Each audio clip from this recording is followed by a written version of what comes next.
If you're someone that flies, one question that's probably popped in your head is whether it's worthwhile to chase elite status. Today we're doing a deep dive on United Airlines. We'll look at how you can earn miles for status, what the perks actually look like, and whether you can reasonably expect upgrades to business class, or if that's a pipe dream. Big favor before we dive into everything is to give this a thumbs up to help with the algorithm. If you know someone that's chasing status that maybe shouldn't be, then share this with them. Okay, right off the bat, let's start with the core metric. For the purpose of elite status, United only cares about one thing: Premier Qualifying Points, also known as PQPs. Think of these as points, but only towards status. They're not otherwise usable. This is something that people get stuck on, so United miles are your spendable rewards, while PQPs are your status credits. Okay, so how can you earn these? There's a few ways. For the first method, you're going to earn 1 PQP per eligible $1 spent on base fares and carrier-imposed surcharges. Government taxes and fees do not count here. You also get 1 PQP per dollar spent for upgrades, seat assignments, and Economy Plus subscriptions for United. For partner airlines, it's a bit different. For preferred partners, it's 1 for every 5 awarded mile, and for other partners, it's 1 for every 6. Also, there are caps depending on class of travel. If instead of paying, you're using miles to fly, you can also still earn PQPs.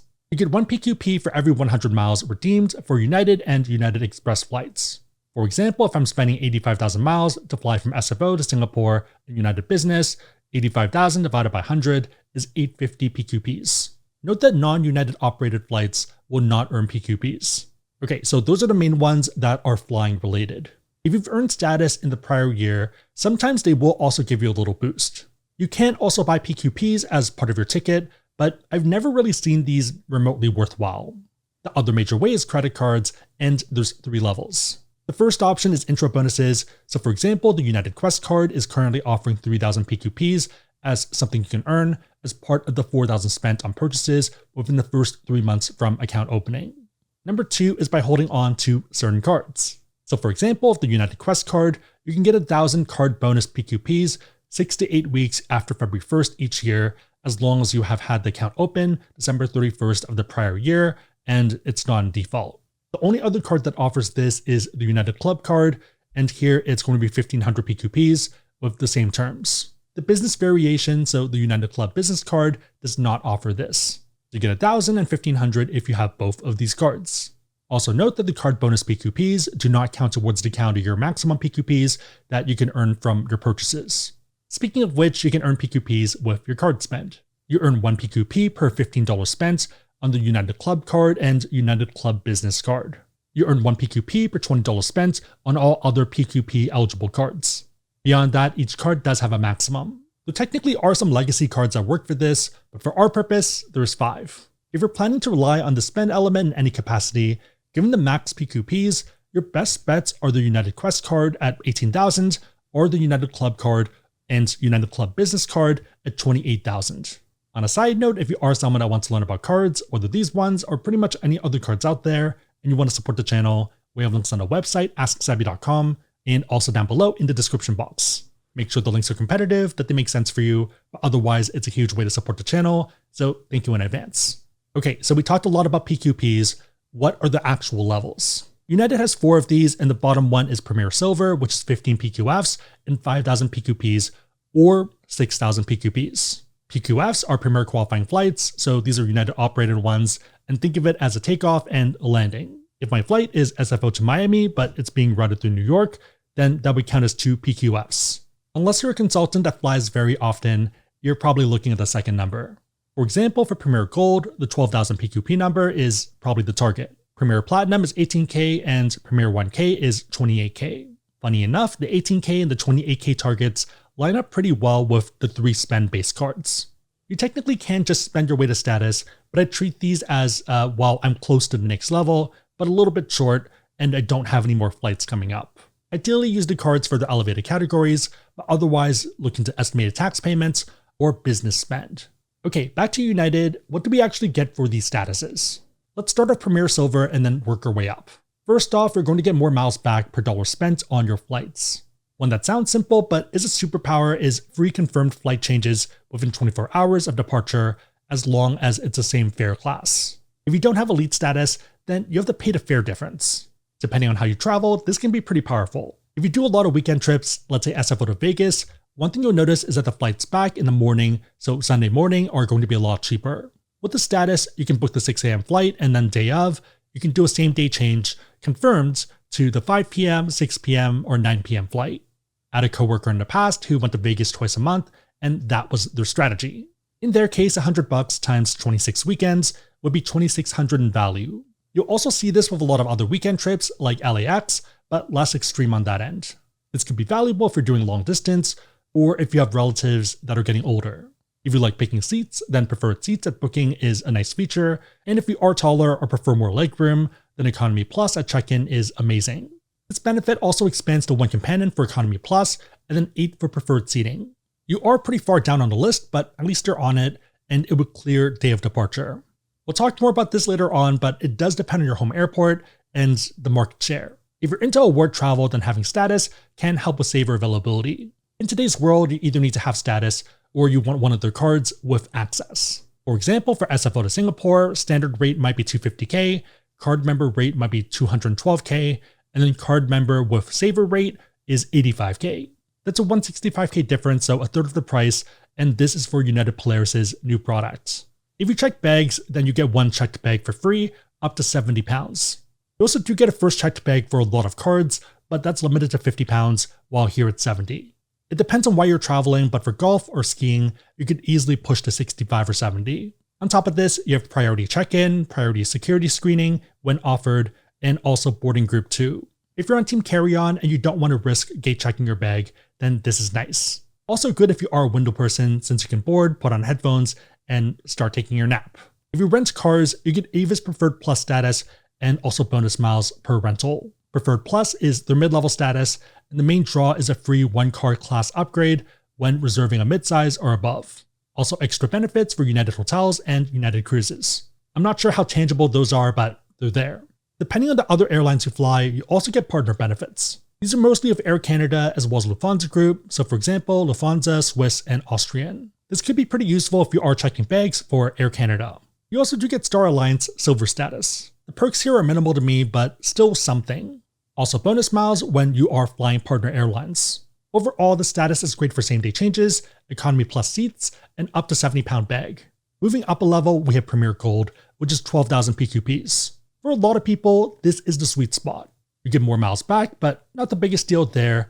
What is nice though is that you get free access to Economy Plus at booking, and this is for you and 1 guest. Let's say I want to book a flight to Vegas right now. I can book a standard ticket and then select Economy Plus for no additional fees. What if you didn't have status? In that case, it starts from $39.99, and then for 7F, that same seat, it might be $54.99. I don't think I'd value it at $55, but there is some value. If you're someone that's taller and you don't want to gamble on the same day version of Silver, then it's good to lock it in. For the CPUs, think domestic first and the non-premier routes, it's 48 hours before the flight. For day of travel, it's pretty similar but a little bit better. The main differences are that you get 2 free checked bags up to 70 pounds and also Group 1 boarding. With Group 1, you're generally not worried about overhead space. In terms of other travel extras, the main difference is Marriott Bonvoy Gold Elite status. This one depends on you, but I think it's just okay. First off, you might already have this from your other cards, and it's also not the strongest. The main draws being 2 p.m. late checkout if available, and also room upgrades if available. This does not include suites, so think higher rooms, better views, maybe corner rooms. On the Marriott side, 1 level up is the sweet spot, so Platinum status, that has 4 p.m. checkout, breakfast or welcome gift, and also suites being on the upgrade list. Okay, back to United, they also have other airline partner perks. So exactly the same ones as Premier Silver, but you're now getting it as part of Star Alliance Gold status. So Star Alliance is a group of airlines, and when you have status here, you get benefits when you're flying them. Star Alliance Gold is the highest level. It also is the largest alliance with airlines like Air Canada, Air India, ANA, EVA, Lufthansa Group, Singapore, and Turkish. If you're flying within the group, you can use the priority check-in desk, and you also get priority boarding. One I like is extra baggage allowance, which is great for skiing, let's say flying from Tokyo to Sapporo. You also get airport lounge access. This means that if you're flying Star Alliance, even if you're in economy, you can access their business class lounges. A lot of these are also not on priority pass, so it tends to be a bit emptier and nicer. The Premier bonus miles here is 50% instead of 25%. To me, the main draw of this level is confirmed Economy Plus seats and also Star Alliance Gold. The next level up is Premier Platinum, which is normally 18,000 PQPs. You get more miles, which is nice if you're flying a lot, and if you have a bigger family, one big draw is free economy plus seating at booking for not just one person, but up to 8 companions. If you travel with a group of friends or another family of 4 or something, let's say you're going to Hawaii, you can lock in Economy Plus for a decently long flight. For upgrades to business or domestic first, you're higher up on the list and it can clear 72 hours out. One of the nice benefits is plus points, and here you're getting 40. Plus points are their own rabbit hole and probably worth their own video, but the idea is that you can use them to upgrade your seat, whether at time of booking or closer to the flight. It's mostly a function of distance as well as the current ticket you booked. For example, we ended up using 20 plus points to move from economy to waitlist for United First. Normally we wouldn't, but we checked the aircraft beforehand and saw that it was a new product for the domestic practice runs, so figured it was a good excuse to try the product. For our SFO to Singapore long-haul flight, we could pay $742 and then use 80 plus points to upgrade to business, or what we ended up doing was paying $1,074 and using 40 plus points. The upgrade was available to lock in, so it wasn't a wait list. It depends on you, but these can be quite valuable. In terms of day of flight benefits, you get a third bag free, but otherwise everything else is the same. I guess technically you also get 100 off a United Club All Access membership, but that's $1,400 down to $1,300, so not the biggest deal for most people. For other partner benefits, you get a bit more miles when doing a car rental, but also Avis President's Club. This is the top status for Avis, and you get a free 2-car class upgrade for midsize and above, but also guaranteed cars up to full size with a confirmed 24-hour advance booking. Car reservations are a little bit weird. When you make a reservation, you're not actually guaranteed a car, even if you book through a platform like Costco. Unless you have President's Club status, you're not actually guaranteed a car when you make that reservation. So apparently that reservation is just for them to know that there's people coming, but does not guarantee you a car otherwise. Depends on you, but could be super useful. Outside of this, you have the same Star Alliance Gold status, so no difference on this front. For the Premier bonus miles, you're getting 75%. The main draw for me for this level is if you have a bigger family and you want those 8 confirmed Economy Plus seats. The top public level is Premier 1K, which is 28,000 PQPs. You get more miles for your spend, but you see a lot of similar things. CPUs are 96 hours before a flight, and you are near the top of the list. You also get a lot more plus points here, so you get 40 for hitting Platinum, and then another 280 for hitting 1K, so 320 in total. In my case, at the moment at least, I have 1K. With 320 plus points, I could do round-trip upgrades for Mandy and myself for that $742 cheaper rate, so 80 plus points per way times 2 people. Plus points are changing next year, so we'll see what happens. For day of benefits, pretty similar, but you also get a drink and a snack even if you're in economy. I always forget about this one. For fresh items, you can pre-order, but otherwise it's a snack box. Also, if you do pre-order as a 1K, it's still free, so no worries. This could be pretty useful if you're a frequent flyer and you didn't have time to stop in a lounge. Everything else is the same except you get a subscription to Time Shifter. I haven't tried this yet, but I have heard good things from people that travel a lot. At the same time, it's not the most expensive app out there, so $25 a year, you could just pay for this. Outside of this, you still have Star Alliance Gold. There's not a level above this. I am a bit jealous at other alliances like One World, so if you went for American status or Alaska, since they have a top level. For example, of Emerald, you have access to first class One World lounges when flying One World. Same idea here, even if you're in economy, you can access those first class lounges. For the Premier bonus points, it's going to be 100%, and that's going to be 1K and also global services. Speaking of which, there is a private level above 1K called global services. This is an invite-only status, and you have to spend a lot on United flights. If you're in one of their hubs, expect to spend $70,000 to $100,000 on United flights every year in order to get an invite. The spend is per year, and invites are 1 year at a time. For non-hubs, it might be a bit lower, let's say $30K to $50K, but still spent on United flights. It's not $30K on their card. In terms of benefits, think of this as 1K, but with a lot more perks on top. For example, for SFO, they have their own reception desk and seating area with their own private TSA line. If you have a tight connection, they also have a tarmac team that can pick you up and drive you to the next gate, and if they're not busy, they'll actually drive you to the lounge. I've never had this status, but I've heard great things. One big balancing act of elite status is your home airport. If you live in a United hub, you're more likely to fly United, but so is everyone else. So for example, almost 50% of flights out of SFO are by United. For somewhere like IAH Houston, it's 72%. If you are in a United hub, I'd only chase status for some benefits. For example, the up to 70-pound checked bags, economy plus seats, and also same-day changes. I would not chase status in hopes of getting business class upgrades. Taking a look at our flight from Houston to SFO, even with 1K, we were number 8 and 9 on the upgrade list. Yeah, all the corporate travelers are pretty much global services. That's why in that situation, we ended up using plus points just to lock it in. On the other hand, if you're flying from a non-hub like San Diego, and you're taking a flight that doesn't count as a premium transcontinental one, then upgrades can happen even if you're silver. Obviously higher status is better, but silver might be enough for some airports. So funny enough, even for San Francisco, I think I actually got more upgrades when I was Delta Gold and Delta Platinum, so the mid-level statuses with Delta compared to top level with United. The main reason being that the consultants and the people that travel all the time have to pick United and maybe Alaska just for consistency and availability of flights.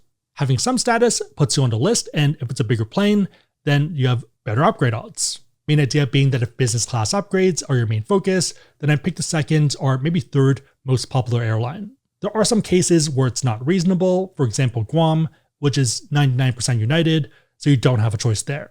Also, ideally you're not flying during the consultant's time, so if you're flying Monday mornings, even if you are picking a different airline, you might still be running into a brick wall because that's when everyone else who flies a lot is also flying. Also a reminder that for some of these benefits, you can get them from cards. For example, first or second checked bag, but might only be up to 50 pounds instead of 70, and also access to Saver award space, even with partner airlines like ANA. Also stuff like priority boarding. Yeah, just depends on what you're looking for, but getting a card might be easier than chasing elite status. Again, if you want to learn about cards, we have links on the website, AskSebby.com, and also down below in the description box. And if you're curious, all affiliate disclosures can also be found below in the description box. 3 questions. Number 1, what airline do you fly the most, and what status do you have with them? Number 2, any cool upgrade stories or experiences? Number 3, if you did have to switch, which program would you go for? Let me know and everyone else know in the comments down below. Big favorite, thumbs up, share this, but otherwise hope you liked it. See you next time.